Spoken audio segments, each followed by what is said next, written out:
skyrocket. William Henry Harrison could not have done anything that helps the prophet and propels the prophet in Tecumseh to a position of prominence more than issuing this challenge. As news of the miracle spread, the trickle of pilgrims coming into Greenville swelled to a flood. By July, Ojibwe villages on the shores of Lake Superior stood empty and deserted. To the south, Potawatomis left corn crops standing in the fields and came to hear the Shawnee holy man, whose words now, with each passing month, seemed to grow in stridency and power. My children, the Great Spirit bids me say to you thus: have very little to do with the Americans. They are unjust. They have taken away your lands which were not made for them. The whites I have placed on the other side of the great water to be another people separate from you. In time, I will overturn the land so that all the white people will be covered. And you alone shall inhabit the land. And the U.S. government panics, and the fear really proliferates.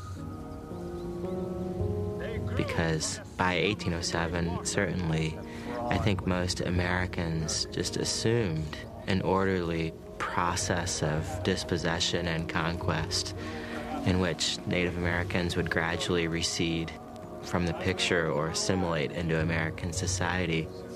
And when Tenskwatawa has his vision, all of a sudden 10 years of confidence erodes as Native people reconsider and attempt to reorganize themselves in an effective way against Jefferson's vision of land loss and dispossession.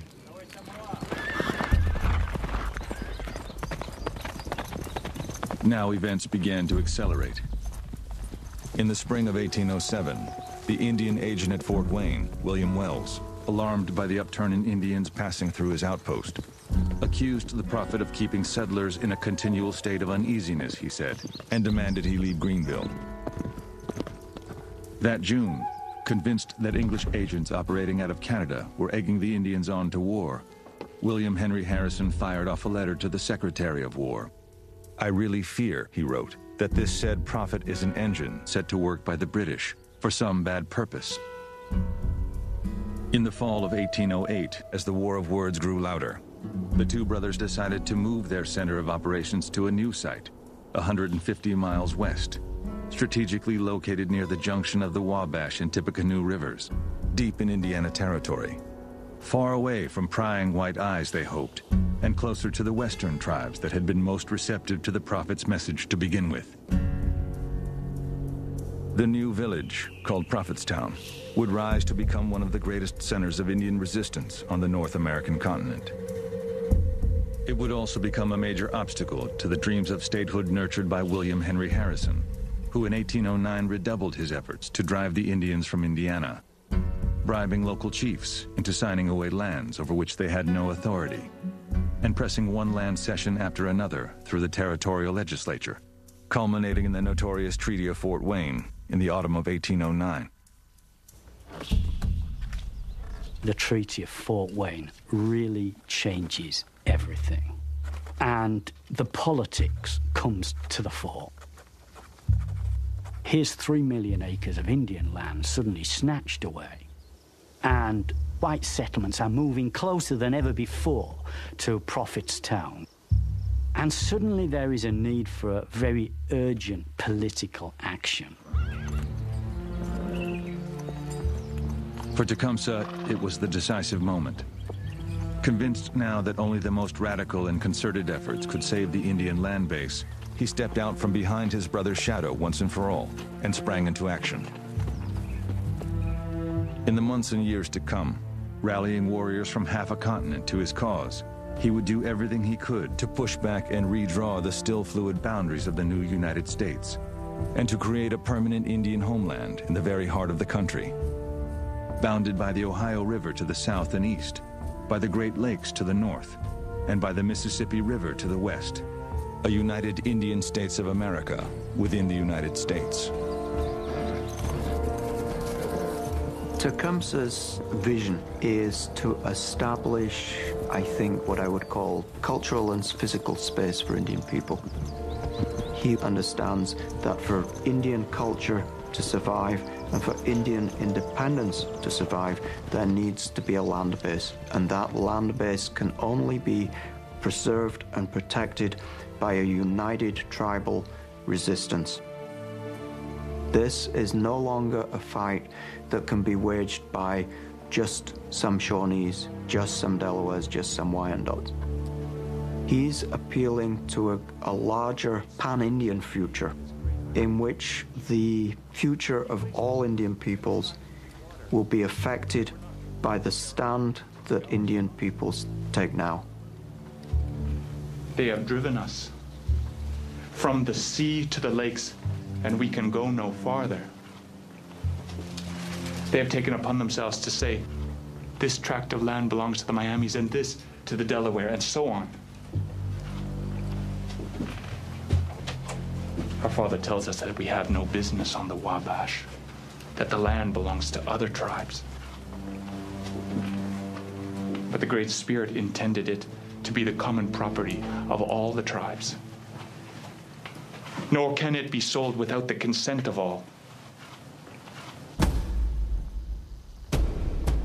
In 1809, Tecumseh set out with an entourage of warriors and interpreters on the first of a series of epic tours. East to the Shawnees and Wyandottes in Ohio, west to the Sacs and Foxes and Ho-Chunks in Illinois, south to the Creeks and Choctaws in Alabama and Georgia, and north as far away as Canada to the home of the Senecas and the Iroquois and the British, determined to swell the ranks of the burgeoning Indian Confederacy any way he could, and to find supplies and reinforcements for the armed conflict he now knew was inevitable. He doesn't pluck this Confederacy out of nowhere. He just tries to revive the Confederacy he had known as a young man. He even uses the same terminology. The idea that the land is held in common by the Indians. No one tribe can cede it without the permission of the others. And therefore, it's in all our interest to defend it. Now, this was a job that was much more difficult than the job of the American founding fathers, who at least had some tradition of common origin and a similar language and similar thought patterns and mindsets. On top of those problems, though, Tecumseh was facing the fact that these weren't states. They were fragmented villages. So you couldn't just convince a few chiefs and hope that was going to do the business for you. Those chiefs might have almost no or little authority within their own communities. But this lack of authority in Indian communities both played against him and for him, because even if the chiefs were in opposition, he could pull the warriors from underneath them by appealing to them. And this is really one of his strategies.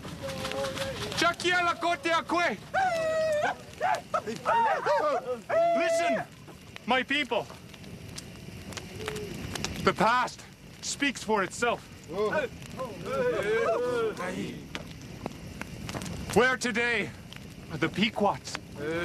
Where the Narragansett, the Powhatan, Kokanoka, and many other once powerful tribes of our race?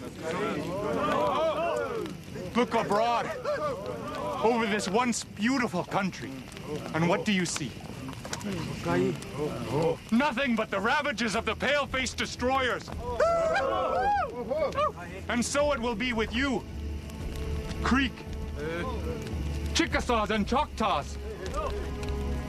The annihilation of our race is at hand, unless we are united in one common cause against the common foe.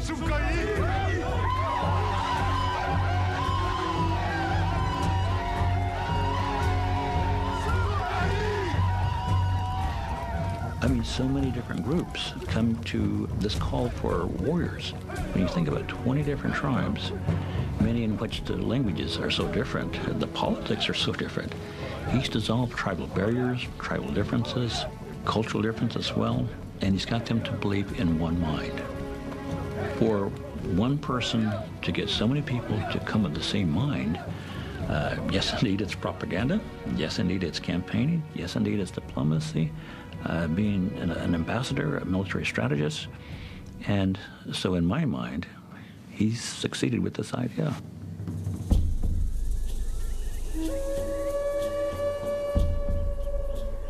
By 1810, the impact of Tecumseh's diplomacy could be felt up and down the Wabash. By May, nearly 1,000 people had streamed into Prophetstown, and all spring and summer, the numbers continued to build.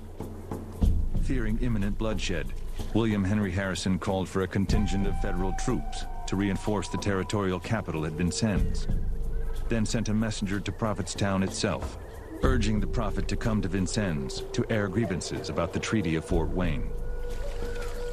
In the end, it was Tecumseh himself who replied, telling the messenger that he personally would come to meet with Harrison to discuss Indian outrage over the newly ceded lands. On August 12, 1810, a party of 75 warriors with Tecumseh in command arrived at Harrison's headquarters for the historic confrontation. There were some canonical stories about Tecumseh, which even if you knew nothing else, you could say, this is someone you have to reckon with. One of them is that confrontation with Harrison in 1810. That magnificent, really, confrontation where he knew a conflict was coming, and so did Harrison. And here you have two representatives of entirely different philosophies and points of view. And neither individual was afraid of the other. Harrison had no need to be. The resources were all behind him. But Tecumseh, there was no sense that being in a weak position should mitigate